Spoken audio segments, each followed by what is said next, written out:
In episode 10, we asked a difficult question. Who gets to grow up in public?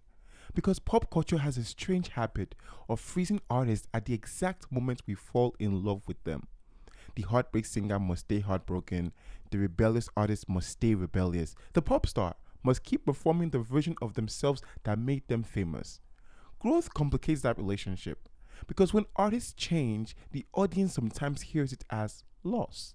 And that tension might explain why one of the biggest albums of the 21st century is also one of the most misunderstood. Adele's 25. When 25 arrived in 2015, the expectations surrounding it were enormous. The album that came before it had become a generational heartbreak record, songs that turned emotional devastation into global anthems. So when Adele returned 4 years later, many listeners were waiting for the same emotional explosion. But 25, my friend, was not an album about heartbreak. It was an album about distance, about reflection, about what life sounds like after the chaos has finally settled. And pop music has never been particularly comfortable with that stage of the story. Today, we're revisiting Adele's 25, not as a review, but as a study in emotional recalibration. Because sometimes the albums that sound quieter are actually saying something deeper. I am Adele, and this is Losing the Plot. Welcome back, welcome back, welcome back. Today we're, as usual, talking about an album that I love. A running theme. I don't think, you know what, it would be a challenge one day to actually pick up a record that I don't like or I feel meh about and discuss, but we have not had the pleasure of doing that yet on this podcast. So for now, we're talking about the record that I love and I can't wait to get into the things. Thank you all for everyone that's still listening. Being consistent with this has actually it's been easier than I thought. I guess because, like I always say, if I'm talking about something on this podcast, it's something that I've been thinking about for years, and now I finally, for most of them anyways, I've been able to put my thoughts together and be able to share them with you. So thank you for coming back to listen to me yap again for about, we'll see how long we go today. So I know I've noticed that some episodes are not as long as the other ones, because honestly, I don't feel the need to hit the hour mark every single episode. So sometimes I can really see what I need to say quickly, and all my thoughts about a topic are concise. And when those days happen, shout out to us. But today I feel like we're going to hit the hour mark just because Adele's 25 is seminal. I remember when I first heard it. I remember I was in university, and it was one of those things where, like, I still do this to this day. When, if the weather is nice out, I was in Nigeria when this dropped, but if the weather is nice out, and a new album about an artist that I care about drops, I will take a walk. So I'll get my headphones or my earphones. Usually headphones. I don't, for my first listen of an album, like I anticipate loving, I want to listen to it with headphones. I get the entire experience. And I'll take a walk. I'll walk the entire course of the record and just really sit with it. And this is one of those albums that I did that for. And I remember thinking, that she was able to take all the things that if you came into loving her in 21, which a lot of the world did, and her thing is songwriting, right? I think more than many artists of her stature, because she's such a stand and bark kind of singer. But her thing is really song. Like Adele's strength, I think for me, more than her voice, is her songwriting. I think her voice is great. She has a great voice. But when I think of Adele, I think of the lyrics. And 25 has just some of the best writing. And I think also production-wise, she plays around more production-wise on 25. But in a way that still makes it sound classic. Because I know that I said before in a previous episode that I think that what makes timeless albums sound timeless is the fact that they use live sounding instrumentation. But on 25, there's a lot more playing around in terms of instrumentation and not all committing to the live sound thing. But it's just so seminally done. It's so classically done. Again, timeless record. So yeah, I can't wait to talk about the album, because I'm not doing a review of the album per se today. Today I want to talk about how the album was received when it first came out. It's so easy. It's so funny how, like, we are able to move past hindsight really quickly, because a couple years down the line, everybody's like, "Oh my god, that was ahead of its time," or "We all love that record." But if you were there when the record came out, you know what they were saying about the record. So now, especially for me, I've been on Twitter since I was in middle school. No, that's a lie. No. I joined Twitter in high school. Never mind. I joined Twitter in my sophomore year in high school. And the Twitter was so different back then. I refused to call it X. Um, and I just remember like when an album would come out and a song would come out, there's an immediate general reaction to it. There were very few in my thinking, I could be wrong, but in my own thinking from where I stood, there were very few songs and albums that people were split about on Twitter. Usually if an album came out or a song came out, we all liked it or we all hated it, and that was how it was back then. And sometimes there were mere reactions, but for sure conversations lasted longer during that period because there was just less going on social media wise. There was less space for people to chat. If you wanted to chat, you were on Twitter. You didn't chat on Instagram or chat on anywhere else. And I remember thinking, oh my god, I really love this record. Like I listened to it top to bottom. Again, when I think of my own personal history as a musician, as a songwriter specifically, like when it comes to songwriting, the people that I can trace my songwriting heritage to, Ed Sheeran being one of them, Adele being one of them. I just thinking about those lyrics and thinking about my favorite thing about Adele's lyrics as well is that I often don't get it on the first listen. But because I'm such a melody head, like if the melody is banging, I will give it a try. Like I remember Set Fire to the Rain. I kept thinking to myself, like, what does it mean to set fire to the rain? I watch it burn as like I was like, what do these lyrics mean? But the melody was banging. I was like, okay, I'll figure out what she's talking about in this song at some point. And every time I would sing it or listen to it, I'm like, what are you talking about? Like and I'm trying to connect the verses to the chorus. And eventually, like I came to my own interpretation of what it meant. But I again that process of like of someone being able to paint such vivid visuals with words and it stick in your mind and just being able to revisit and revisit until you come to some type of understanding of what they're trying to say or what they are saying is such a fun exercise for me. And I think with Adele, I would even say that with Adele, her songwriting over the years have become more precise. With her albums, in my thinking, the more records she makes and the more albums she makes and the more songs she writes, there's less I wonder what this is about in terms of like the imagery and I think we always know generally what her albums are about just because she is such a diaristic writer. So she writes about her life, and then when she's doing the press work, she's like, well, I was going through divorce, I was going through heartbreak, I was going through motherhood. So we have a general idea of what the songs are about, but she uses some really striking imagery in her songwriting that sometimes it's just like, what does this mean specifically?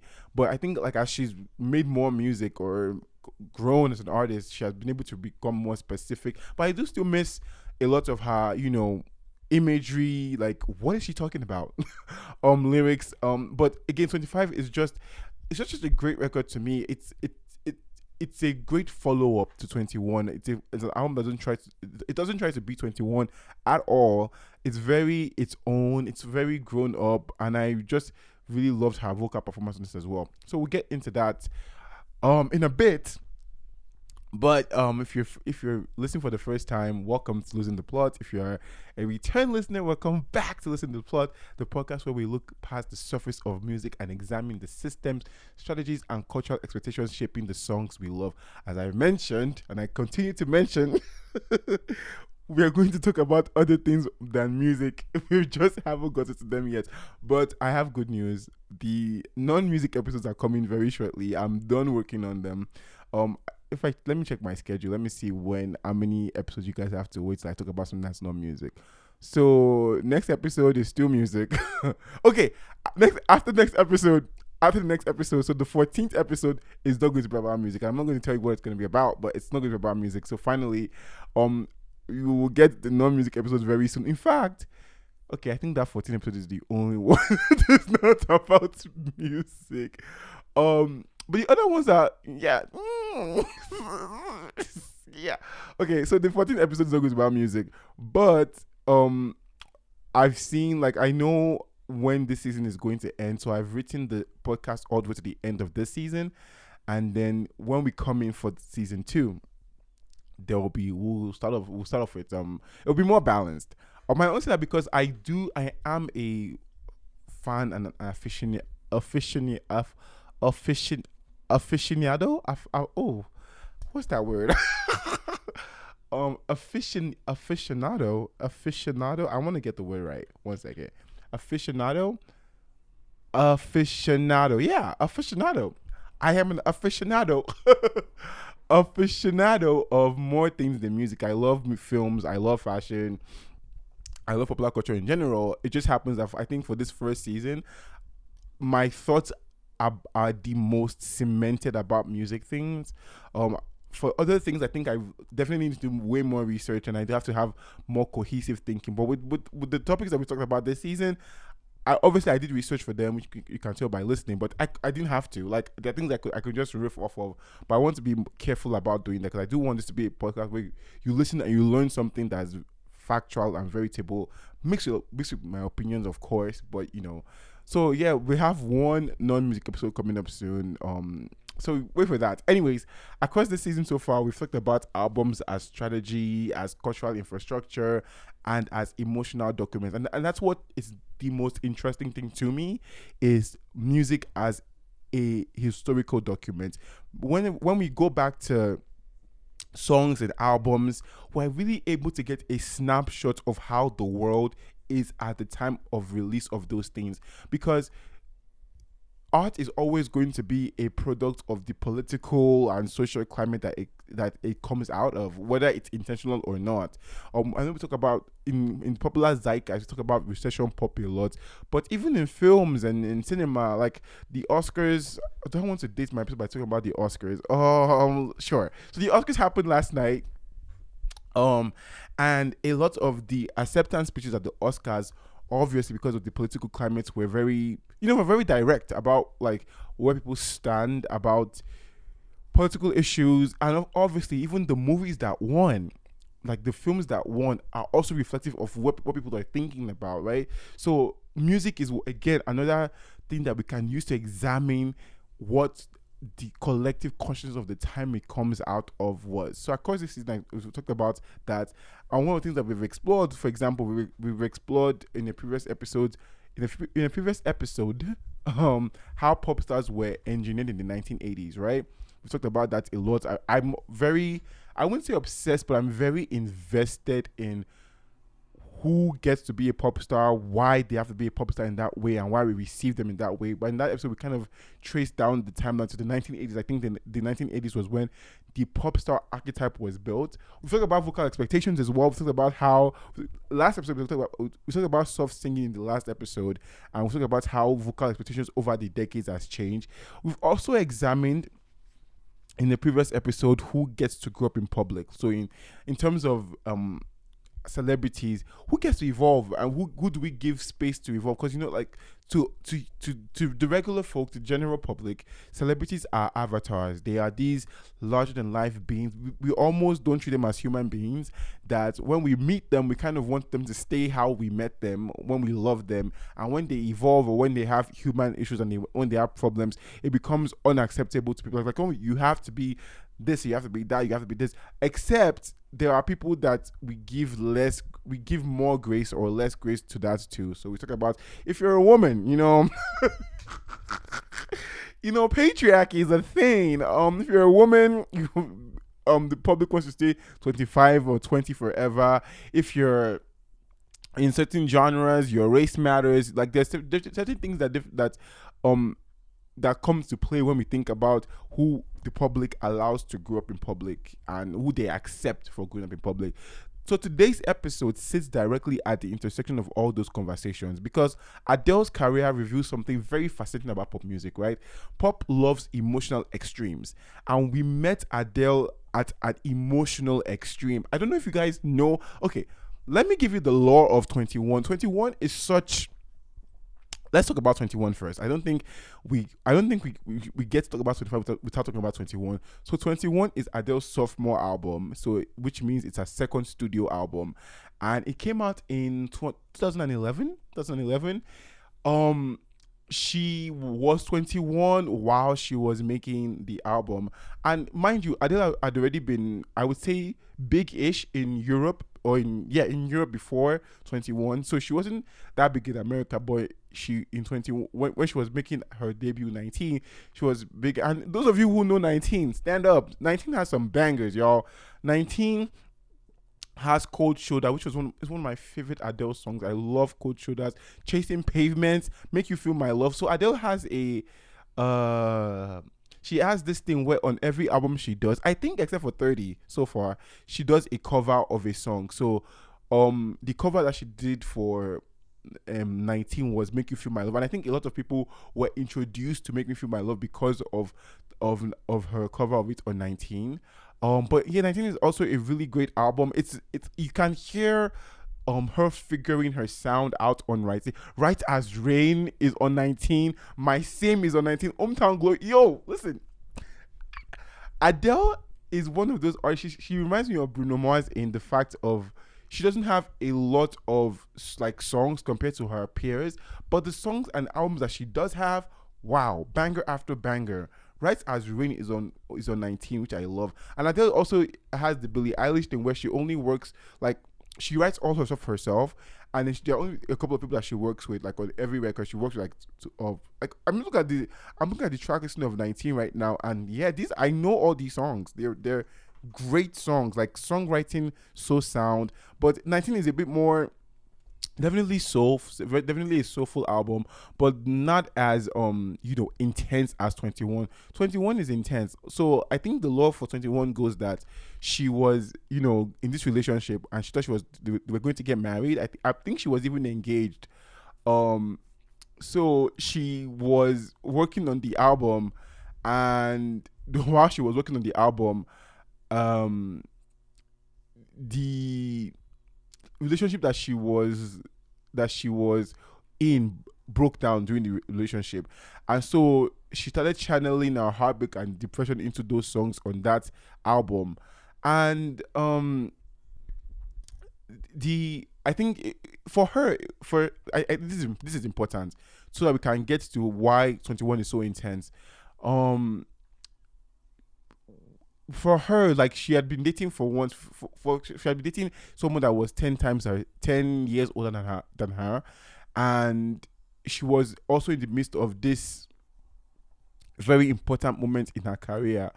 And initially she wanted to make a upbeat second album, right? Because everyone was like, oh, her first album is so soulful and so slow. But she wasn't feeling it, right? She wasn't feeling like upbeat because she was going through such a hard time.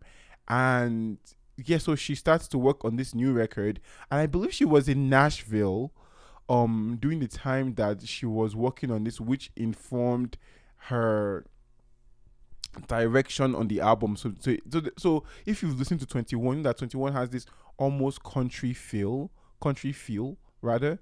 um and you can it's very it's a very present moment throughout the entire record. So that's how she makes 21. And 21 goes on to just become this cultural behemoth. And because I feel like it's because when you listen to 21, you 21 is so it's very interesting musically, for sure. But there are some moments on 21 that are so hard to listen to because of how much of her soul she's bearing. Now, mind you, when I first heard 21, I had to be like, what, 16, 14, 15, something there. I was definitely like, I think I was 14 or 15 when I listened to 21. So I loved it. I thought this was a great album and whatever, and it was really cool. And I like, this is a really great song. I love this album. It's a great album, great songs, everything. Love. Then a couple of years, then some time will pass. I think in my, let me not tell you all, in case the person is listening to this, at some point in my life, I went back to listen to 21, but then,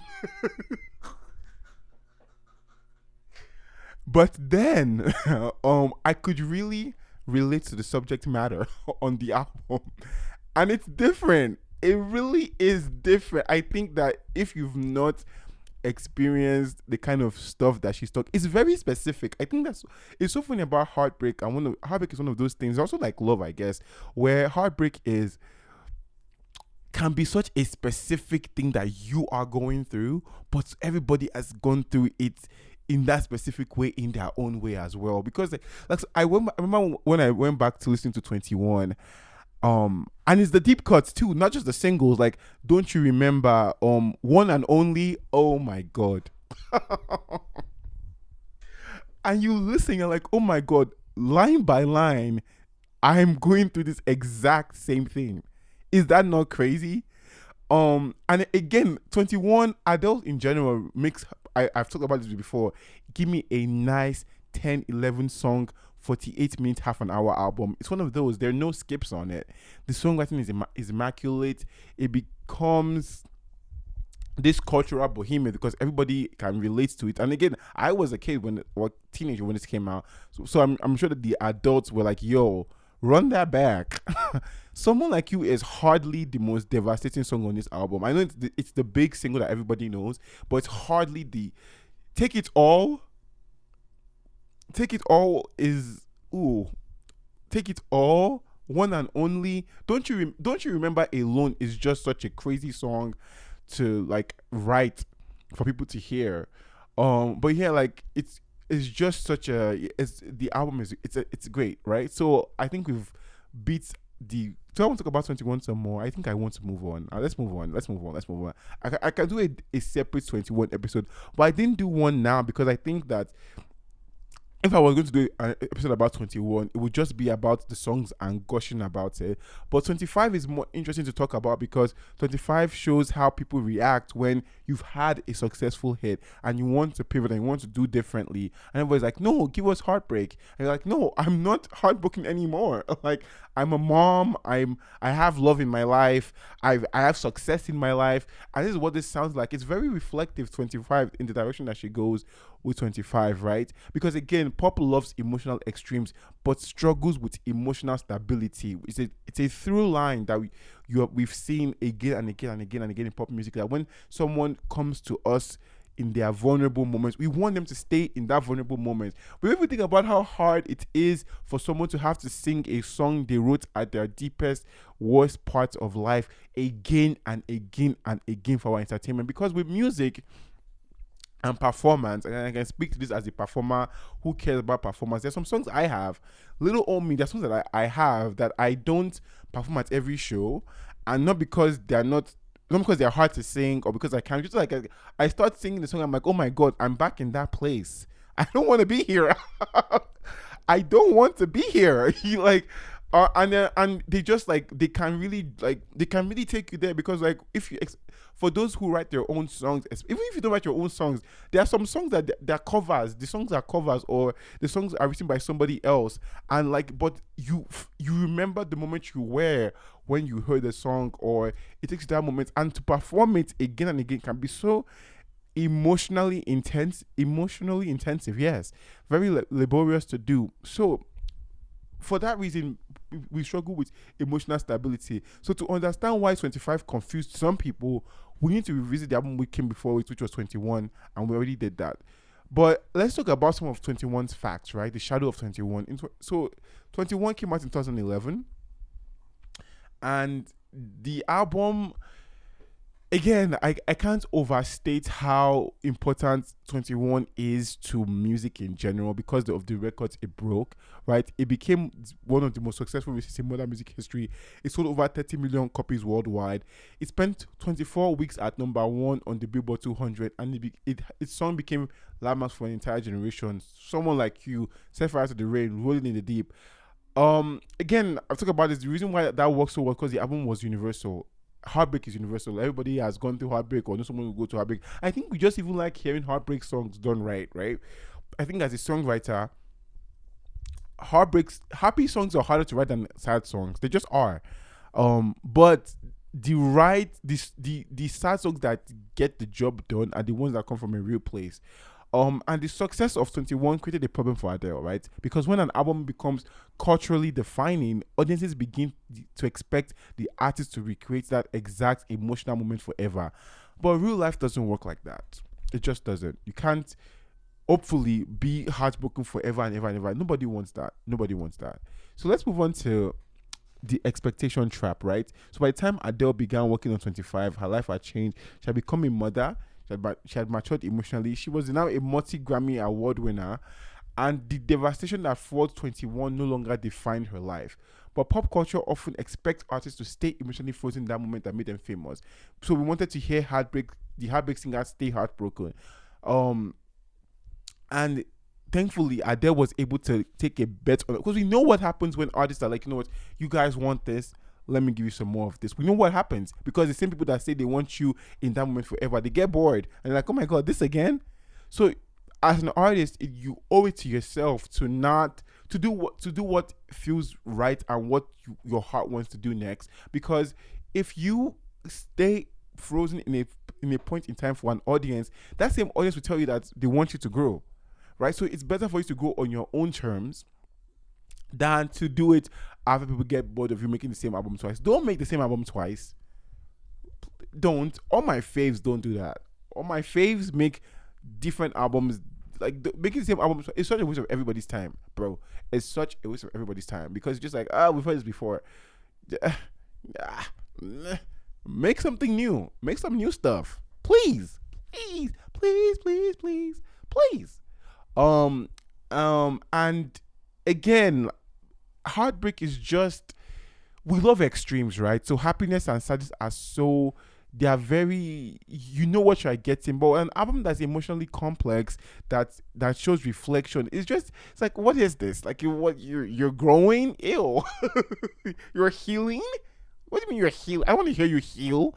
Do that with your therapist. But because healing is quieter than heartbreak and it's not as glamorous as happiness, it can be hard for audiences to latch on to something, right?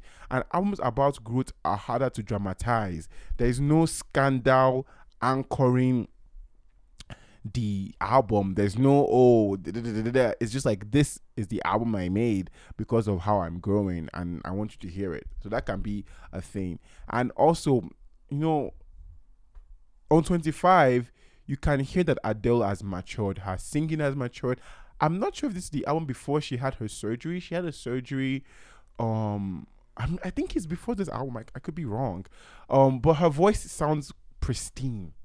Okay, so when you listen closer to 25, the emotional landscape is also very different from 21. The songs are reflective. They're not catastrophic.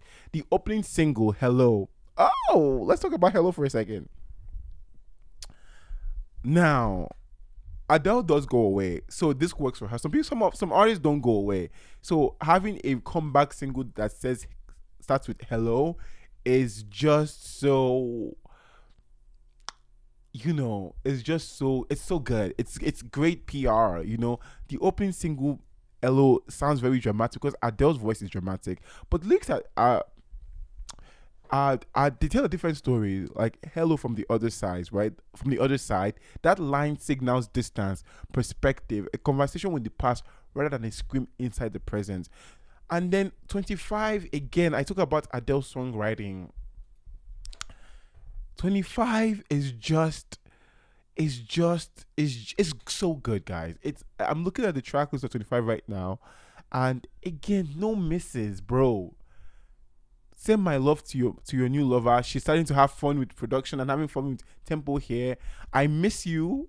It's so good. When We Were Young, I think When We Were Young is the anchoring song of 25. I think my favorite song of 25 is Love in the Dark, I think. But When We Were Young is up there. When We Were Young is up there. But Love in the Dark is that bridge, the bridge of love. One thing about Adele Laurie Blue Atkins, she can write a nasty bridge. She can write a nasty bridge. The bridge of Love in the Dark it's the stuff that pop is made of. It's the stuff that pop is made of. And then we have, and also the year that this came out, all my main pop girlies were having babies, so they would have at least one song on their album where the song was about their child, and they will feature their child's voice in the song. So I forget, Alicia Keys had one, Beyonce has Blue. So like all the girlies were having babies, and so Adele's own was Sweetest Devotion, is the last song on the album. Very cute song. This album also has All I Ask by Bruno Mars. What Bruno Mars wrote is a co-writer on All I Ask, and I think Adele really stripped away all of the she strips away a lot of the production and makes it look this very powerful. You know what? I take that back. All I Ask is my first song on this album. Sorry. All I Ask is my first song on this album, followed swiftly by Love in the Dark, followed by When We Were Young. Those are my kids. And then every now and then a song I cannot get out of my head is Water Under the Bridge. Like, it's a song that I'll just be on my minding my business and it will just come to me randomly. But yeah, this is again, no skips. It's just a great record, top to bottom. 11 songs that are just so powerful on the regular version. Right? So the album is less about emotional collapse and more about emotional memory. And that's why I think all people were kind of taken aback by it. I kind of want to compare 21 to 25 to really just, what's the word I want to use? To really squeeze the knife. Is it squeeze the knife? Listen, I need to start Googling these phrases before I turn on my microphone, because when I come on here for whatever reason, I just can't remember them. I think it's squeeze the knife. Squeeze the knife. Is that the expression? It's not squeeze the knife. Twist the knife. Twist the knife. Is it twist the knife? Twist the knife. Sorry. Twist the knife. Twist the knife. Is that the expression? Yes. Twist the knife. Right. I would like to twist the knife in more on why these albums are different and why 25 works as a progression from 21. So to really understand what changed between these two albums, I think we need to look at the two track lists, because the albums are narratives, and the story Adele tells on 21 is fundamentally different from the story she tells on 25. On 21, the emotional world is immediate, right? Because everything, like I said, she made this album as it was happening. So a lot of the wounds were fresh. So everything's happening right now. And the album, as we know, if you don't know, Adele is also really good at choosing a good album opener, because the first song on 21 is Rolling in the Deep. This is what this album is about.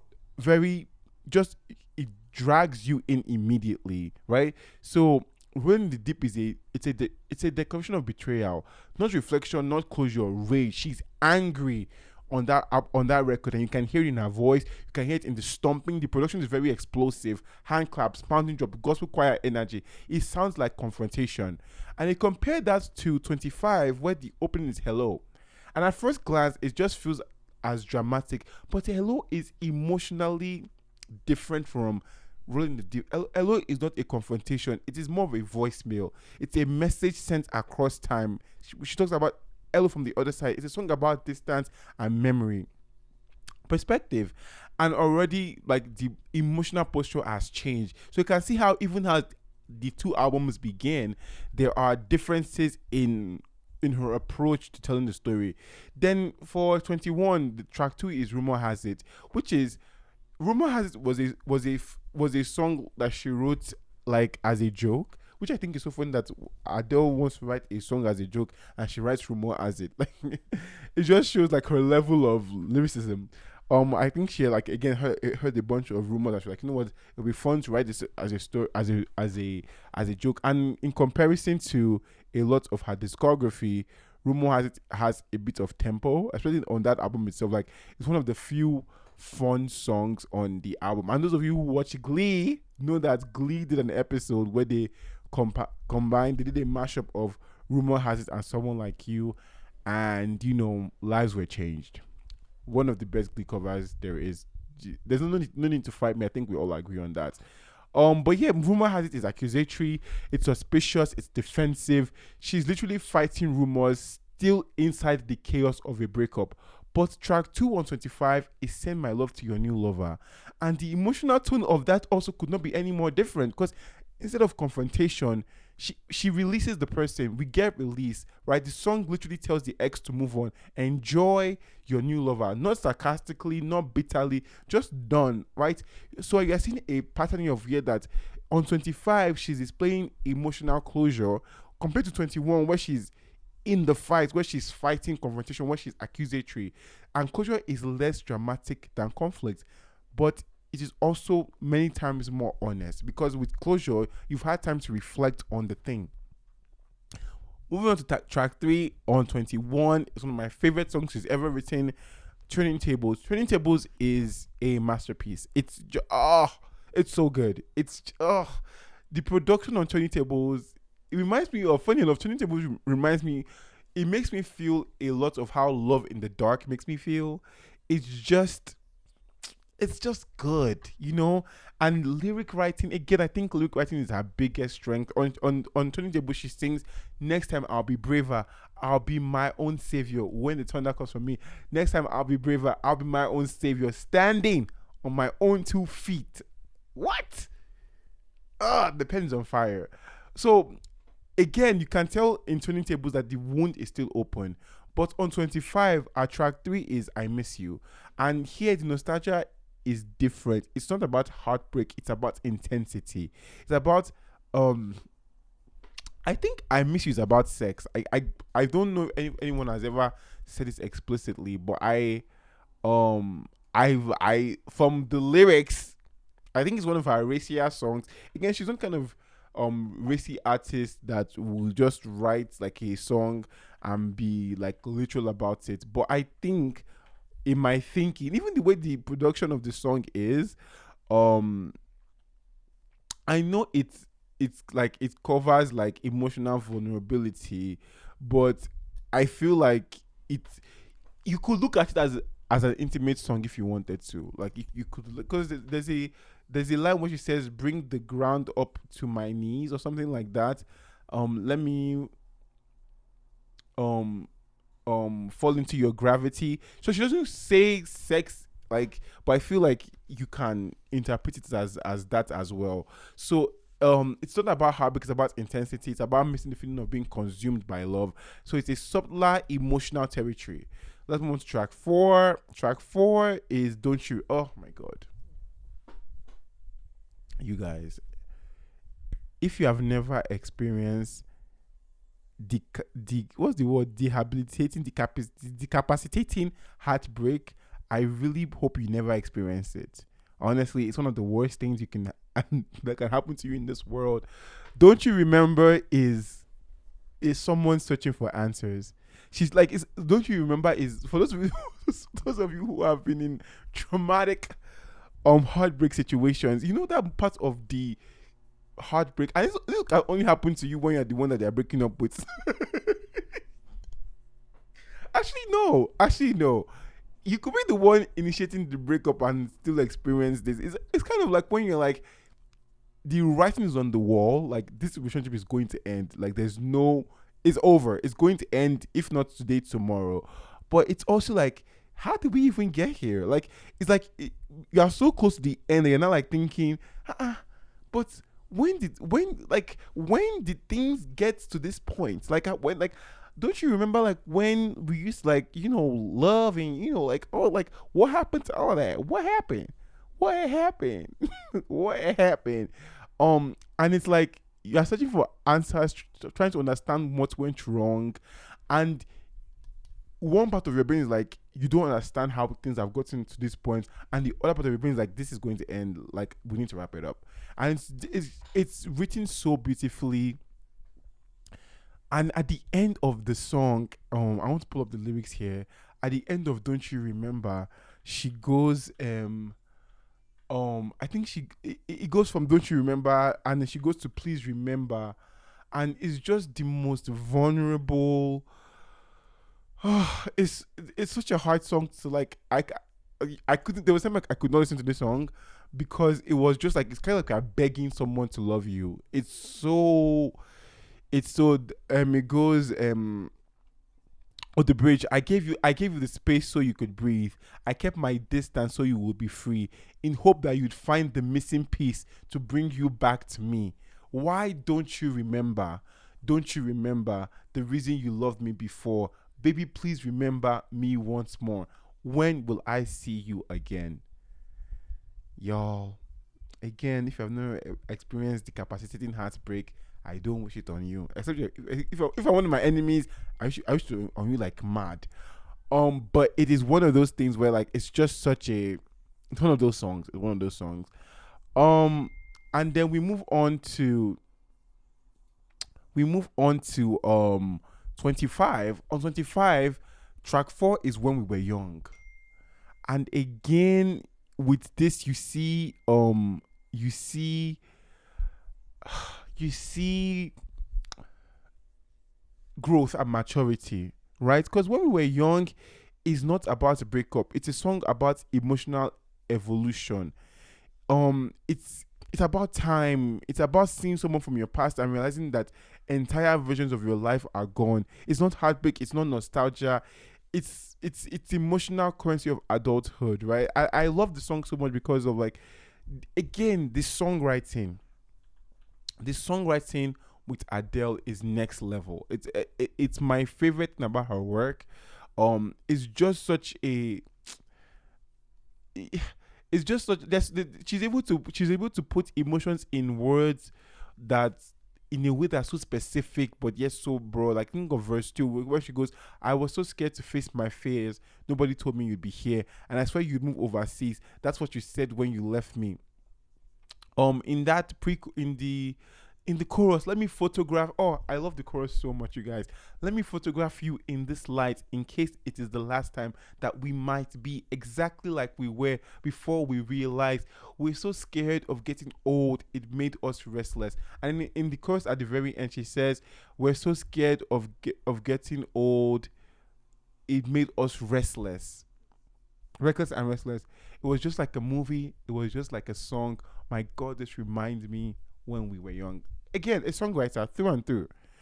Track 5, Set Fire to the Rain. Set Fire to the Rain is such a theatrical song. Like it's one of those songs that belongs in the movie. It's also one of the most famous songs of the decade, rightly so. It's spectacle, it's huge vocals. The production on this song, the orchestration on this song is insane. It's like a storm of emotion running towards you, right? Again, the larger than life song. It can have so many meanings, but the through line being that in 21, the emotion is present. It's right now. It's in your face. The wound is fresh. And with 25, track 5 is Remedy. Another song that shows reflection, quiet promise, not about losing love, but about protecting it. You can literally hear life change in that shift for her. And in the center of these two albums, you have songs like For 21, Take It All and One and Only. Are just such, yo. After you done with this podcast, in fact, maybe pause the podcast, go listen to 21 and come back. You really need to hear like how vulnerable she's writing on these like songs like Take It All and One and Only. They live inside the emotional wreckage of love. They live inside the heartbreak. The heartbreak is immediate. You can hear her still processing loss. But in the middle of 25, songs like Million Years Ago, they feel autobiographical. Like she's reflecting on her fame and how she got here, and also the relationship that have come along the way, her loss of anonymity, on how success changed her relationship to the world. So it's not a breakup narrative; it's a coming of age narrative. And of course, we end with on 21. We end with Someone Like You, which is just there's a reason why it's the song that it is. It's a piano ballad that captures heartbreak in its purest form. It's acceptance, but the painful kind, right? Never mind, I'll find someone like you. That's songwriting, bro. That line is resignation. Now you compare that to the emotional climax of 25, which is All I Ask. All I Ask is such, again, you put Someone Like You next to All I Ask. All I Ask is still vulnerable, still raw, but the focus is different, right? The singer is not mourning a lost future. She's honoring the moment that existed. She's like, this last time, I know what it has to be. We have to wrap things up. But for this last time, all I ask is if this is my last night with you. Oh gosh. Listen, it's just one of the lines in All I Ask that I think about is let this be our lesson in love. It just shows emotional maturity, right? So even the the way the albums, just walking to the track list, right? Even the way the albums end reveals the difference. 21 ends with lingering vulnerability, like a sense that the emotional wound remains open. But 25 ends with perspective, right? The album feels like someone is looking back at their life instead of drowning in it. And that again leads me to my next point about why 25 is a brilliant record. Is that 25 chooses Restraint as a creative choice. I've talked about Restraint on this podcast a lot, but I will say it again, that to me, I find Restraint in songwriting and in vocal delivery especially to be more powerful than just leaving it on the table. I've talked about before, like I think when you're acting, being able to portray someone who is fighting back crying when they're sad is a more powerful and more evoking performance than someone that is just crying, because the tension of you fighting back tears is just it's just so layered. It's such a stacked performance, and that's what we see on 25. One of the most interesting aspects of 25 is its restraint. So despite Adele having this larger than life enormous voice, the album often prioritizes space over spectacle. The arrangements lean on piano, strings, and minimal instrumentation. So instead of chasing climatic vocal moments, the music on 25 really allows Adele to communicate subtler emotions like reflection, nostalgia, regret. So this Restraint may have confused some listeners who were expecting like another huge emotional hurricane, but Restraint is not the same thing, my friends, as safety. Sometimes Restraint is maturity. And what's funny about all of this is that 25 still was a very successful commercial album. It wasn't a flop. It wasn't a flop. Like it, I think that's what makes it very interesting, that the album was still an enormous success. In its first week alone in the US, it sold 3.38 million copies. That still remains the largest single week album sales figure in Nielsen SoundScan history. Hello, the lead single from 25, debuted at number 1 on Billboard Hot 100 and stayed there for 10 weeks. So the album went on to sell more than 20 million copies worldwide. And you can tell that even though not everybody got it, the audience still clearly connected with the record. And the cultural narrative of it has shifted, but initially the cultural narrative surrounding it was still framed that the album was less emotionally explosive than its predecessor, which reveals something important, I think, right? Sometimes albums about maturity feel less dramatic. I would say they are less dramatic than albums about chaos, right? And Adele is not the only person to experience this. She's not the first artist to face this. We liked your last album more because you were sadder and now you are reflective. She's not the first artist to face this problem. History gives us many examples of albums about emotional maturity being misunderstood when they first appear. Let's take Joni Mitchell. I don't know, y'all. I hope y'all know who Joni Mitchell is, because y'all, some of y'all listen to this podcast. Y'all are young. But anyway, in 1976, exactly. Well, I think it's also interesting that I don't know Joni Mitchell because I was alive in 1976, right? I know Joni Mitchell because I love music, and I have people that I love that reference her, so I go and listen to her music. And I would really employ a lot of you that listen to this podcast to not only listen to music that is coming out now, especially if you are making music, because listen only to music that comes out now or in the past 10-20 years, it really limits your scope to what you know or what is possible for you to make as a musician. Even as someone who consumes music or someone who works in production, it's very important that you see people that I love, who did they listen to, and try to trace it back to the source, because we are always forever getting the processed version of art, and that's just how things will work. So it's always nice to go to the source and find out and do your homework. I'm like, okay, let me see what was happening in the 80s, in the 70s, in the 60s, in the 50s, and gain inspiration, or just enjoy music from those eras, right? So in 1976, Joni Mitchell released, I can't pronounce this, I think it's pronounced Hejira, And at the time, the album also confused many listeners because earlier records like Blue had captured her heartbreak in a raw, immediate way. But Algeria sounded different. It was reflective, it was meditative, and almost philosophical, right? The songs on that album, they felt like long conversations with oneself while traveling alone. And much like Adele, critics initially struggled with it, but today Hejira is widely considered one of Mitchell's greatest works because emotional reflection ages differently than emotional crisis, right? Someone else who has experienced this is Stevie Wonder.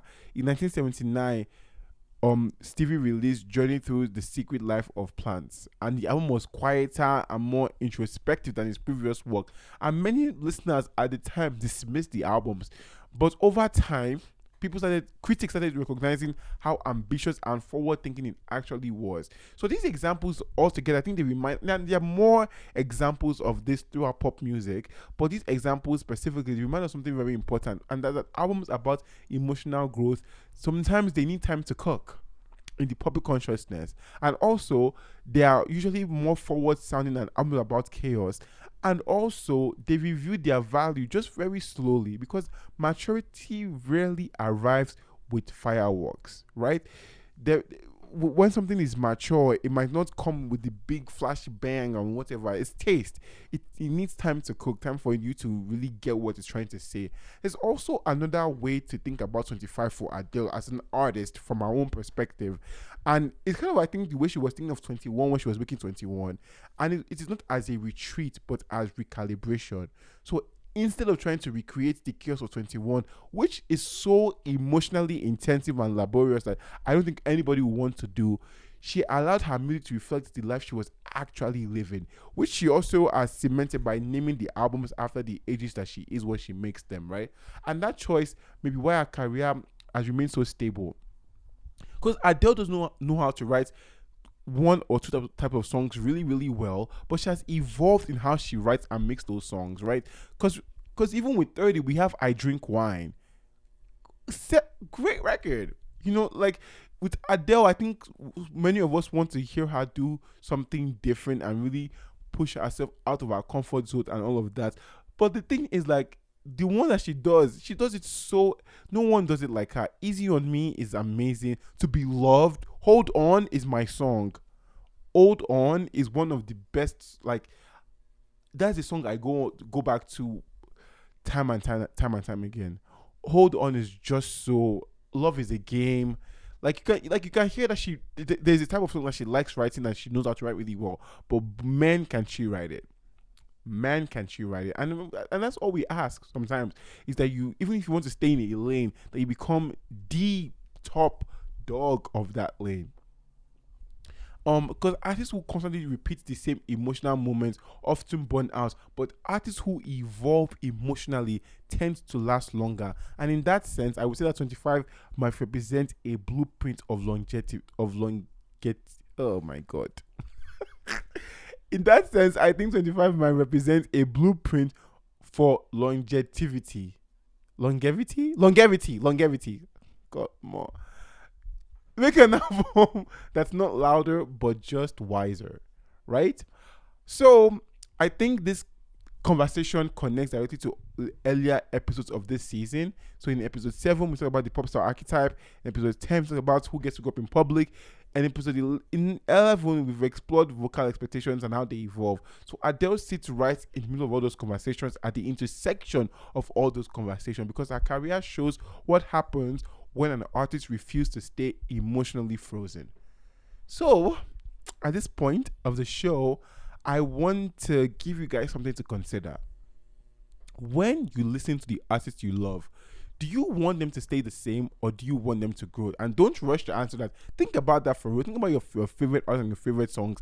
Are the favorite songs that you have from your favorite artists, do they sound alike or do they sound different? Because that's where your answer will lie. Because those two expectations, they often conflict. And the answers shapes how we hear and receive albums like 25. Thank you guys so much for listening to another episode today. That's what I want to leave you with today. I think my charge to you as an artist, as someone who makes art, is that we should always give our faves the room and the space to grow, to make what it feels true to them, and sometimes it challenges us as a listener or as listeners, and we should be open to that challenge because we also get to grow from allowing them to grow, right? If this episode made you reconsider 25, please share it with someone who still believes the album played it safe. And if you've been enjoying losing the plot so far, make sure you follow the podcast wherever you listen. Please like, comment, subscribe. It really does make a difference because every episode builds on the last. And next time we'll be exploring something very different, which still very music related, but we'll be talking about how live performances have quietly become the most powerful part of the modern music industry. You know, in the world of AI and all of that, the recorded performance is not going to hold any ground next to what you can do live in front of people, right? But until then, I want you all to remember something very simple. Greatness is not a moment, it's maintenance. As long as you're practicing and you are caring, you're still progressing. And progress never loses. Till next time, stay crowned, you guys. Goodbye.